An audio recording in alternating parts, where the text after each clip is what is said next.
जिंदगी एक सफ़र है अलग अलग स्टेजेस के साथ। एरिक एरिक्सन जो एक मशहूर मनोवैज्ञानिक थे, उन्होंने इस सफ़र का रोड मैप दिया था। उनकी साइकोसोशियल स्टेजेस की थ्योरी हमें ये समझने में मदद करती है कि कैसे लोग अपनी पूरी ज़िंदगी में अपनी पर्सनालिटी डेवलप करते हैं। एरिक्सन ने 8 स्टेजेस बताए हैं, जन्म से लेकर बुढ़ापे तक। हर स्टेज एक क्राइसिस या चैलेंज लेकर आता है जिसे सुलझाना ज़रूरी होता है। इन क्राइसिस को सही ढंग से सुलझाने से हेल्दी डेवलपमेंट होता है। टीचर्स स्टूडेंट्स के बिहेवियर को समझने के लिए एरिक्सन की थ्योरी से बहुत कुछ सीख सकते हैं। ये हर स्टेज और एजुकेटर्स के लिए उसके मायने को एक्सप्लोर करेगा। एक नवजात शिशु की कल्पना करो जो पूरी तरह से अपनी ज़रूरतों के लिए दूसरों पर निर्भर है। अगर उनकी ज़रूरतों को लगातार पूरा किया जाता है तो बच्चे में भरोसे की भावना पैदा होती है, लेकिन अगर बच्चे की ज़रूरतों को नज़रअंदाज किया जाता है तो उनमें अविश्वास पैदा होता है। यह स्टेज सभी छात्रों के लिए एक सुरक्षित और अनुमानित वातावरण बनाने के महत्व पर प्रकाश डालता है। टॉडलर्स छोटे एक्सप्लोरर होते हैं। जब उन्हें प्रोत्साहित किया जाता है तो वे ऑटोनॉमी डेवलप करते हैं। आज़ादी की भावना, छोटे बच्चों को चुनाव करने देना, भले ही वो छोटे ही क्यों ना हो, उनके आत्मविश्वास को बढ़ा सकता है।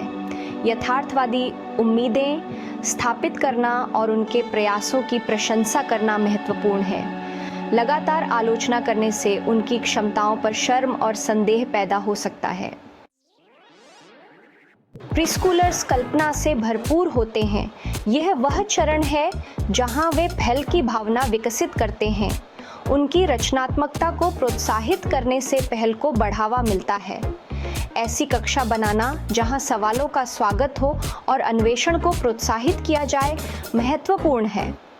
स्कूल में प्रवेश करने से नई चुनौतियां आती हैं। यहीं पर वे इंडस्ट्री यानी काबिलियत की भावना विकसित करते हैं। स्पष्ट अपेक्षाएं प्रदान करना, रचनात्मक प्रतिक्रिया देना और छात्रों को उनके सीखने को प्रदर्शित करने के अवसर प्रदान करने से उन्हें सक्षमता की भावना विकसित करने में मदद मिलती है। उनकी उपलब्धियों को पहचानना और मनाना, चाहे वह कितनी भी छोटी क्यों ना हो, महत्वपूर्ण है। Stage 5 identity versus role confusion.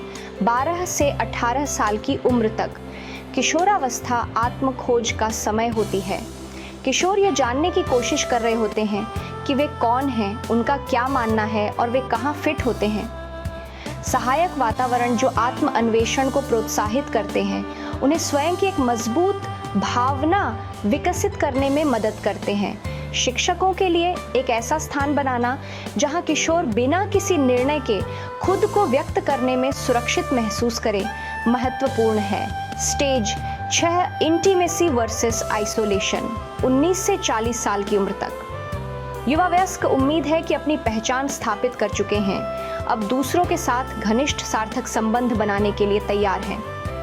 इस चरण के सफल नेविगेशन से अंतरंग प्रेमपूर्ण संबंध बनाने की क्षमता होती है।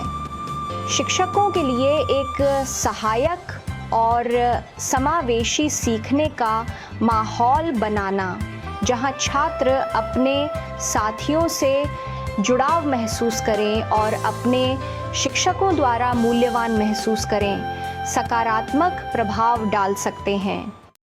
Stage 7 generativity versus stagnation. 40 से 65 साल की उम्र तक मध्य वयस्कता के दौरान व्यक्ति अक्सर अपने जीवन पर चिंतन करते हैं और दुनिया पर सकारात्मक प्रभाव छोड़ना चाहते हैं। समाज में योगदान करने से उदारता की भावना आती है, एक एहसास कि वे एक फ़र्क कर रहे हैं। शिक्षकों के लिए कई शिक्षकों को अपने काम में बहुत संतुष्टि मिलती है। वे इसे अगली पीढ़ी के लिए योगदान करने के तरीके के रूप में देखते हैं। Stage 8 ego integrity versus despair.